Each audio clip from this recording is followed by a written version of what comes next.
يعني ايه صناعة محتوى بالورقة والقلم؟ اول حاجة تنظم افكارك وتشوف انت اصلا عايز تعمل محتوى ده ليه، لغاية لما تلاقي النيش ده اللي هو الحاجة اللي عايز لما اسمك يتقال الناس تعرفك بيها. بعد كده بقى تشوف انت محتاج ايه تشتريه علشان تبتدي. يعني مثلا ممكن تحتاج ترايبود، تحتاج كاميرا، وانا بقترح ان لو حد مش في المجال اصلا يبتدي يبدأ على طول بالموبايل. صح. مش فارقة، محدش هينتبه اصلا. بعد كده نبتدي نحدد وقت بقى، تشوف اللي انت خططت له ده تحدد له وقت عشان تشوف هتبتدي تشتغل عليه ازاي. تشوف وقت عشان تكتب، تشوف وقت علشان تبتدي تصور، تشوف وقت عشان تبتدي تعمل اديت، وبعد كده تكمل في المراحل بتاعة الببلشنج، وبعد كده تنزل الفيديو وتتفرج عليه وتشوف عمل ازاي performance على صفحات السوشيال ميديا.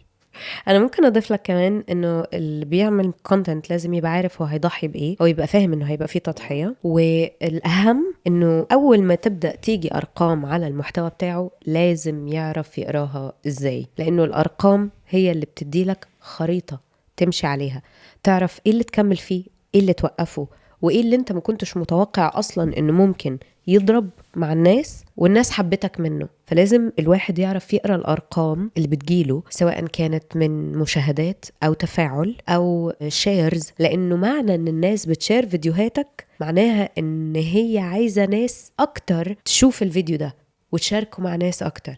يعني لو احنا بنتكلم على نقطة أنك تحقق الريليتابيليتي حققتها، وأنه الناس عايزة تشارك معاك في انتشارك كمان اتحقق. صح. طب الفلوس فين يا اكس من الموضوع ده؟ معلش يعني ده السؤال بقى الأزلي. الأزلي. الفلوس دي بتيجي بقى من كذا طريقة، السؤال بيوجع. لأن الناس فاكرة إن الفلوس بتيجي من البلاتفورمز، ودي الصدمة اللي الناس بتكتشفها بعد ما تبتدي تعمل فيديوز. وبعد ما تبتدي تعمل فيديوز تكتشف إن المجهود كبير قوي والعائد اللي جاي من البلاتفورم قليل قوي. الفلوس ما بتجيش من التيك توك، وما بتجيش من اليوتيوب، وما بتجيش من الانستجرام، وما بتجيش من الفيسبوك. في ناس بتطلع منها فلوس، بس الفلوس الاكتر ما بتجيش عن طريق البلاتفورمز دي. صناعة المحتوى دي فيها كذا سكيل جواهم، مثلا انك تكون بتعرف تصور بس، او بتعرف تعملهم كلهم بس متخصص بس في التصوير، او تكون بتعرف تعملهم كلهم بس متخصص بس في الاديت، تكون بتعرف تعملهم كلهم بس متخصص بس في التقديم، تعرف تعملهم كلهم بس متخصص في الكتابة، تعرف تعملهم بس متخصص في publishing. So لو انت you master one of these skills، يعني انت بقيت رابط اسمك بواحدة منهم، تقدر تفريلانس فيها.